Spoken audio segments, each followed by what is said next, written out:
শনিবার সিপিআইএমের খোয়াই জেলা কমিটির সদস্য তথা খোয়াই মহকুমা সম্পাদক মণ্ডলীর সদস্য গৌরী পালের স্মরণ সভা অনুষ্ঠিত হয়।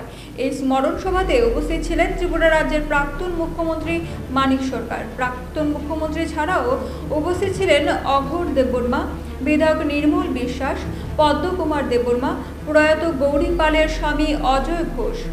স্মরণ সভাতে বক্তব্য রাখেন প্রাক্তন মুখ্যমন্ত্রী মানিক সরকার সহ অন্যান্যরা। বিশেষ করে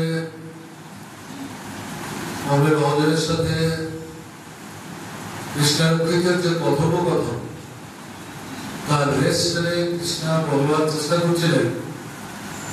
অজয় ঘোষের কথা থেকে মনে হচ্ছে সম্ভবত গৌরী পাল বেঁচে নাও থাকতে পারে। এই পরিস্থিতিতে জিবি হাসপাতালে পৌঁছে আমি যা দেখলাম, গৌরী পালের মাথায় হাত রেখে কমরেড অজয় চোখের জলে তার মুখ ভাসাচ্ছে। তার একমাত্র সন্তান, কন্যা সন্তান আমার জানা ছিল না। আমি যেটা লক্ষ্য করছিলাম তাতে আমার মনে হচ্ছিল সে বুঝে উঠতে পারছিল না তার কি সর্বনাশ হয়ে গেছে। বারবারই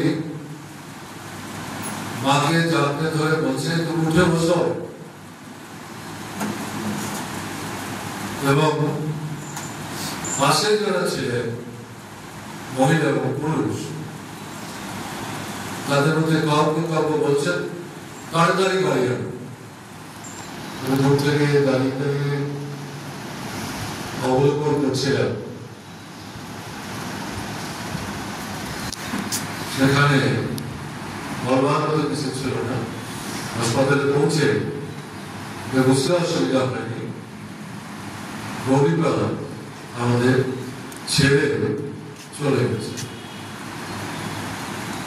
আপনারা দেখছিলেন আজকেও তার একমাত্র সন্তান সেখানে এসছে মার সাথে সাক্ষাৎ করা যায়। হয়তো এটা বলেই তাকে এখানে নিয়ে আসা হয়েছে। মায়ের ছবিটা কিন্তু ফুল দিচ্ছে, তারপরে জিজ্ঞেস করছে পাশে বসে আমি শুনছিলাম কখন আমি মার সাথে দেখা করবো। তা থেকে আমার মতো নিশ্চয়ই আপনারও উপলব্ধি করতে পারছেন এই মেয়েটির মানসিক অবস্থাটা